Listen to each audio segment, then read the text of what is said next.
On today's episode of Getting Real with Goldie, we're going to talk about emotional exhaustion and why people who experience it stop explaining themselves. While I am a therapist, I am not necessarily your therapist. So take this information how you will, and let's just jump in, okay?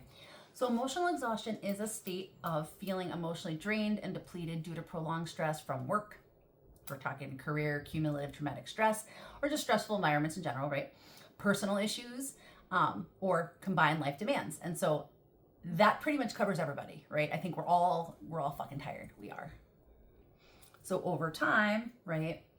Chronic stress, chronic chaos, all of that, and then trying to explain, trying to control, trying to fix, and coming up against a wall causes people to be burnt out, compassion fatigue, whatever we want to call it, right? Whatever language you want to use. And it's considered an essential feature of that. Because even when you get sleep, you still feel this way. And you feel this way because your nervous system is fucked up. Yay!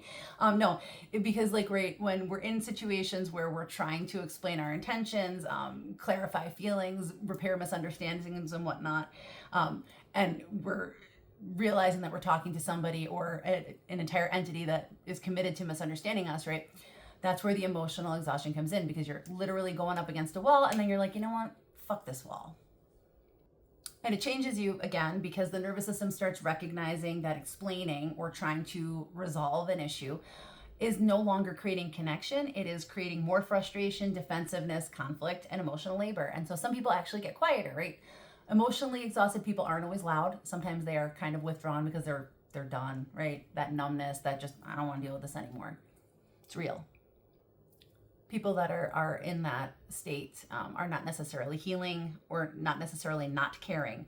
They're just tired of over-explaining and tired of proving their intentions and tired of conversations that go in circles, right? Or in situations where somebody's trying to rage bait them, whatever, right? There comes a point where protecting your peace is less like explaining yourself and more like recognizing who or what has the capacity to understand you in the first place. And emotionally exhausted people, right? There are ways you talk to a therapist. I don't know, lots of different options that you have. But we're not here to discuss the options. We're just here to explain what's up. And that was a good talk.